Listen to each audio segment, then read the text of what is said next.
Ableton Live 12.2 updates Live's AutoFilter device with a new design and a bunch of great new features. In this video, we'll explore some of the creative additions to the AutoFilter device. We'll also take a quick look at the Expressive Chords Max for Live device that's also new in 12.2, and see how easy it is to come up with great chord progressions using Expressive Chords. Now, the first thing that comes to mind when I think of getting creative with filters is a certain funky French robot duo. So let's put together a French house-style track using some of what's new in the AutoFilter. To get us going, I've already set up a simple drum beat.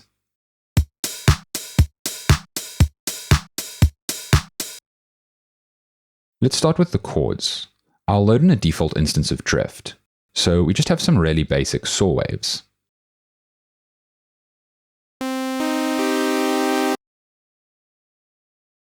Next, I'll head over to the pack section and load an instance of Expressive Chords.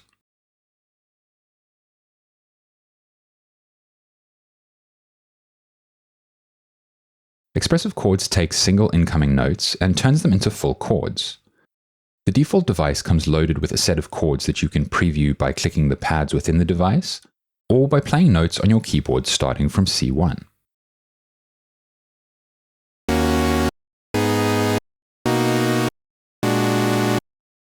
You can switch between various chord presets using the hot swap button, or you can load in chord sets directly from a MIDI clip. This could be something you program yourself or a MIDI file you've downloaded. For this example, we'll use one of the MIDI chord sets provided with the pack. To import some chords, load a chord set onto the track containing the Expressive Chords device. Then open the fold-out section and click Import.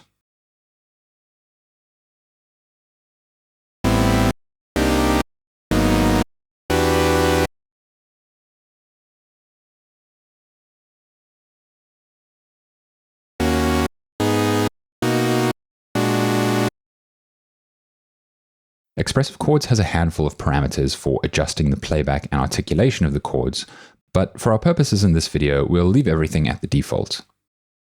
Let's create a new blank clip and program in a progression. I already have an idea for the chords I want to use, so I'll go ahead and program those in. Okay, so I've programmed in some notes. Let's hear how they sound.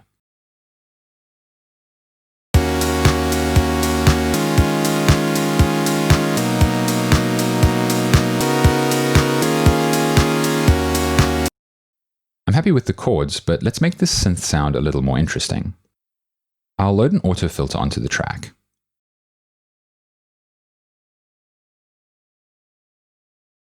If you are already familiar with the AutoFilter, I'm sure you'll notice it's got a nice new layout and design. It also has 5 new filter modes: DJ, comb, resampling, notch plus low pass, and vowel. Let's switch to the new comb filter mode and pull the filter down to hear it in action.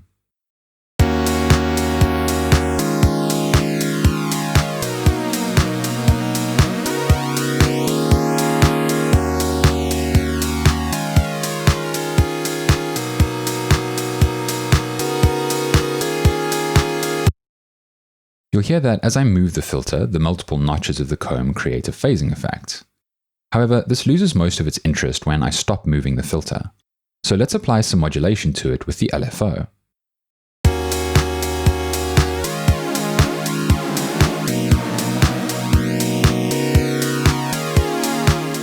There are multiple LFO shapes and modes to choose from, and you can now see the modulation as it's being applied in the filter spectrum.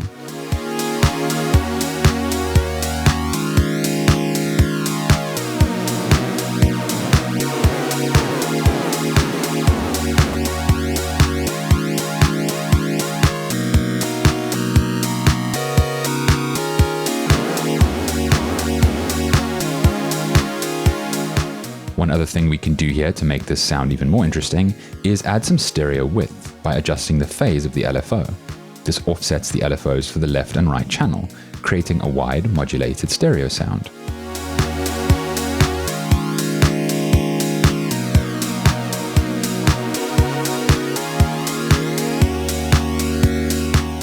Let's add another instance of AutoFilter and switch to the resampling mode.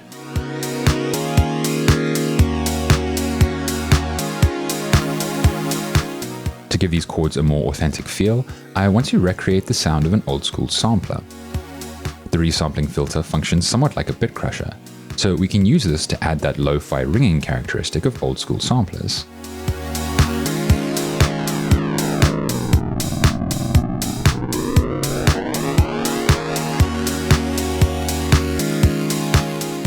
We don't want to be too extreme here, just enough to add a little character. We could even apply some drive on the first filter to give the sound a little more grit.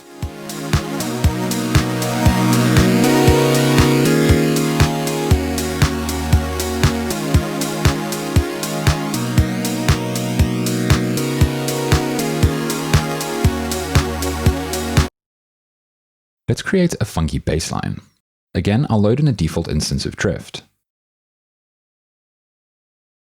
To save us some time, I came up with a bassline earlier, so I'll load that in as a MIDI clip.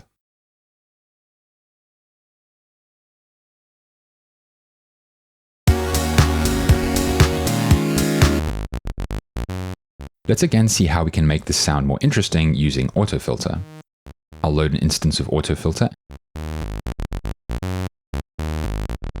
and switch it to the new Vowel mode. Immediately, you can hear how this applies a vocal quality to our sound. The cutoff frequency control has now become a pitch control. I can adjust this to set the overall tonal pitch of the sound.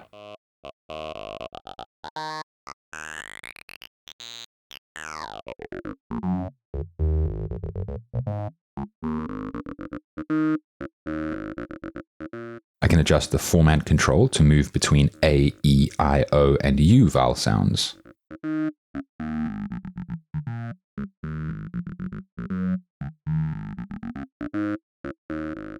The morph control increasingly normalizes the volume of the formants in the filter.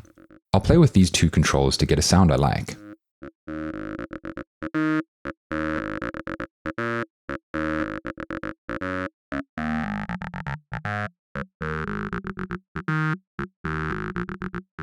Let's also apply some LFO modulation to the filter.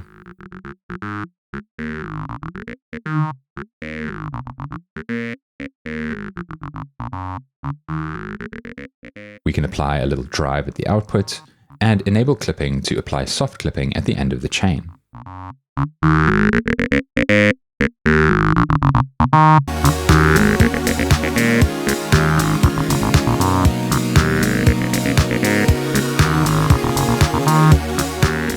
The track is starting to come together, but let's get some of that classic French house pump.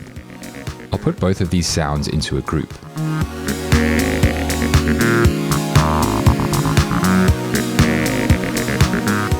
And add a compressor. You might notice the compressor has a slightly new layout as well.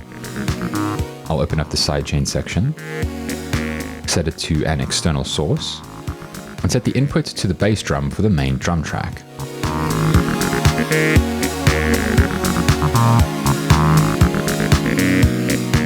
I'll boost the sidechain gain to get a healthy level into the compressor, and pull down the threshold to start getting some pumping.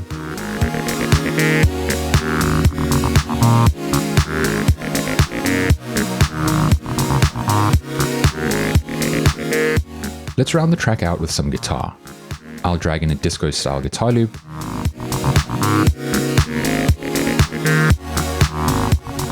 and make sure to add this track to our pump group.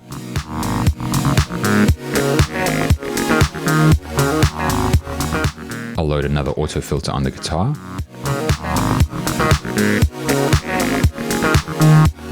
set it to the Vowel mode, and tweak it to taste.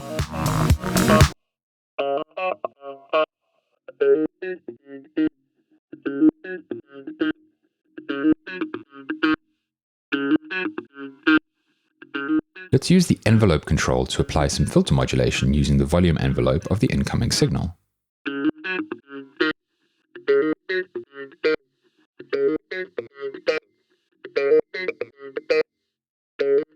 We'll also apply some LFO modulation to give it a bit more movement.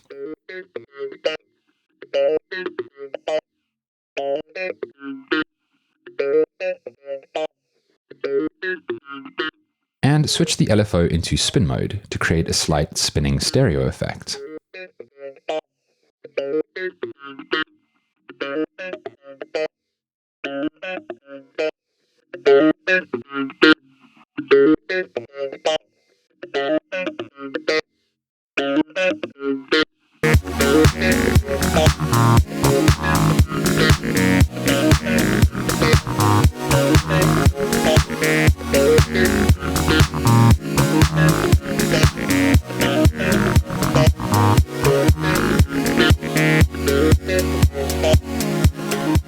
Using only simple saw waves as a starting point, we've transformed these sounds into something reminiscent of that classic filter house sound. This is of course only one example of the many other possibilities enabled by the new features of AutoFilter. Don't forget to also explore some of the additional settings and chord sets available for Expressive Chords.